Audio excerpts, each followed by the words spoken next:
करतो। या मंगल प्रसंगी विश्वरत्न डॉक्टर बाबासाहेब आंबेडकर यांचं स्मरण करतो आणि या मैत्रेय बुद्ध विहारामध्ये डॉक्टर बाबासाहेब आंबेडकर लिखित हा बुद्ध आणि त्यांचा धर्म श्रवण करण्यासाठी तो समजून घेण्यासाठी उपस्थित असलेले सर्व श्रद्धावान बौद्ध उपासक उपासिका बालबालिका युवा युवती आपल्या सर्वांना माझा जय भीम नमो बुद्धाय।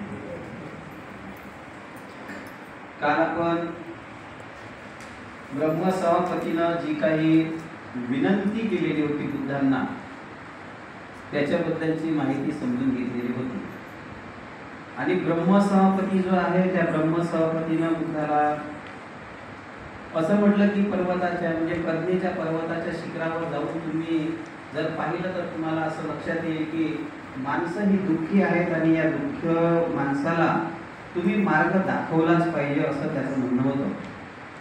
आणि पुढे बुद्धांनी मग करुणा बुद्धीनं पाहिलं आणि मग सद्धम्माची शिकवण देण्याचा ते निश्चय करतात। मी पुन्हा एकदा आपल्या सगळ्यांना परत सांगतो आहे की ब्रह्म ही जी संकल्पना आहे त्या संकल्पने संदर्भाने मी तुम्हाला कालही सांगितलं, परत एकदा सांगतो ते याच्यासाठी की इथे आपण एकीकडे भगवान बुद्ध देव मानत नाही आणि मग इथं ब्रह्मदेव कसा आला बा असा प्रश्न वारंवार कोणाच्या डोक्यात राहू नये म्हणून त्याचं पुन्हा या ठिकाणी एकदा आपण शंका निरसन करूया।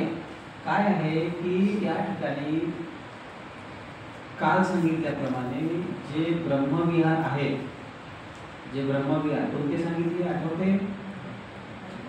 बोला बोलत चालत हा धर्म समजून घ्या। मैत्री